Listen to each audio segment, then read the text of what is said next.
5G sector में। तो 5G sector जो होता है वो काफ़ी कॉम्प्लिकेटेड होता है। 3G और 4G की तरह उसके कन्वेंशन टावर नहीं होते हैं सब, वो एकदम नई टेक्नोलॉजी पे आती है 5G टेक्नोलॉजी।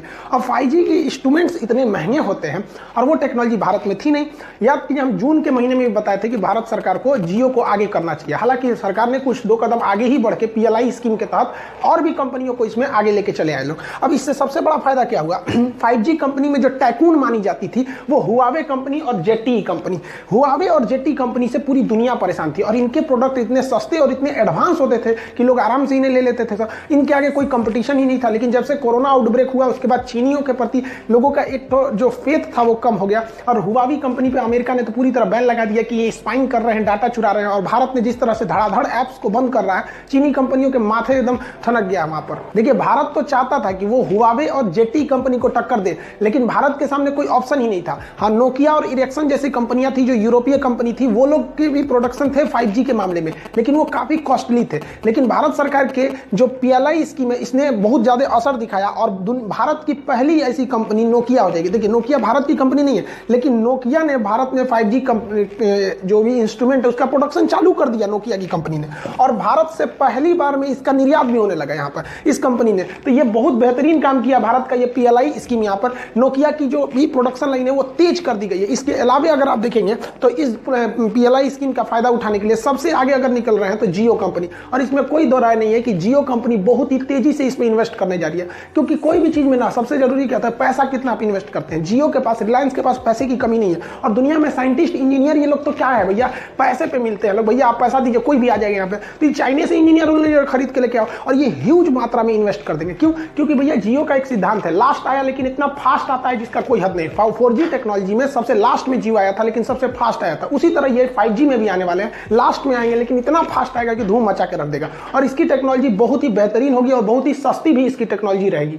जियो के अलावे टाटा भी इसमें एंट्री मारने जा रहा है, क्योंकि PLI स्कीम के तरह टाटा को इसमें कुछ खास फायदा नहीं हुआ था और टाटा टेलीकॉम इंडस्ट्री में एक बार घुसा भी है, उसको कुछ खास उसमें फायदा नहीं हुआ। याद कीजिए टाटा डोकोमो जो सक्सेस नहीं हुआ था, जो अपने 2G और 3G के मॉडल में सक्सेस नहीं हो पाया था, वो डोकोमो के साथ जो ज्वाइंट वेंचर बनाया था। तो अब टाटा इसमें पूरी तरह से कूदने जा रहा है। अब रिलायंस की जो जियो है, टाटा और ये इरिक्सन, ये 3 कंपनियां अभी और रेस में है। तो आप अगर ओवरऑल में अगर देखेंगे तो भारत में तो नोकिया ने अपना चालू कर ही दिया है, तो भारत से अब 4 कंपनियां क्या करने जा रही है भैया, 5G का प्रोडक्शन करने जा रही है। तो एक स्कीम PLI स्कीम ने चाइना के लिए होश उड़ा दिया है। एक और पूरी दुनिया जो है वो चाइनीज सामानों को इसलिए लेती है कि सस्ती है। अब भैया जियो से भी सस्ता क्या, पूरी दुनिया में सबसे सस्ता डाटा जियो नहीं दिया था, तो अब पूरी दुनिया को विश्वास है कि भाई भारत से भी सस्ता मिलेगा और भरोसेमंद भी मिलेगा। तो ये स्कीम बहुत बेहतरीन काम की और चाइना के लिए सरदर्द बना। आज हम भी अपना वैक्सीनेशन करा लिए। हम जो वैक्सीन लगाए वो सीरम इंस्टीट्यूट वाला कोविशील्ड लगाए, अपने सारे स्टाफ लोग को भी हमने यही लगाया। लोग कहते हैं कि बुखार आता है, ये होता है, हमको ऐसा कुछ नहीं हुआ। जब से वैक्सीन लगाए हैं तब से हम पैरासीटामोल की 5 रुपए की 5 गोली खरीद के रखे हुए हैं। अब तक कोई बुखार आया नहीं है, ना कोई सर दर्द हुआ है, ना कुछ हुआ है। नॉर्मल जैसे इंजेक्शन लगता है वैसे ही हुआ है, कोई साइड इफेक्ट नहीं देखने को मिला है। कुछ किसी को नॉर्मल बुखार आता है तो भैया आपके पास 1 रुपया नहीं है बुखार के लिए, आप दवा खरीद लीजिए। नहीं है पैसा, कोई दिक्कत नहीं, से सो जाइए, 1 दिन बाद बुखार उतर जाएगा। कोई साइड इफेक्ट इसका नहीं देखा जाता है। बुखार सर दर्द ये तो नॉर्मल ऐसे भी हो जाता है, इसलिए अफवाह में मत पड़िएगा। जब हम सुबह वैक्सीन लगाने के लिए निकल रहे थे तो एक चाचा मिल गए हमको। वो कह रहे हैं कि सुनिए खान साहब, बेवकूफ़ी मत कीजिएगा, आप वैक्सीन लगा लेंगे ना तो बहुत घातक असर होगा, किडनी खराब हो जाएगा, 1 साल बाद इसका असर दिखने लगेगा, नपुंसक हो जाएंगे लोग। अरे भाई साहब, अब हम उस चाचा को क्या समझाएं जो कभी कॉलेज स्कूल वैक्सीन के बारे में कुछ नहीं पता, वो ज्ञान बांट रहे हैं। ऐसे लोगों से दूर रहना चाहिए, ये लोग किसी काम लायक नहीं होते। गांव में कुछ होते हैं हमेशा खकोड़ते हैं, उन सबको ताजमहल में ले जाइएगा तो कहेगा ऐसे नहीं है, उल्टा करता तो ठीक रहता है। ताजमहल सफेद ठीक नहीं, उसको काला कर देता ठीक रहता। ऐसे लोगों से बच के रहिए, ये लोग किसी काम के नहीं रहते।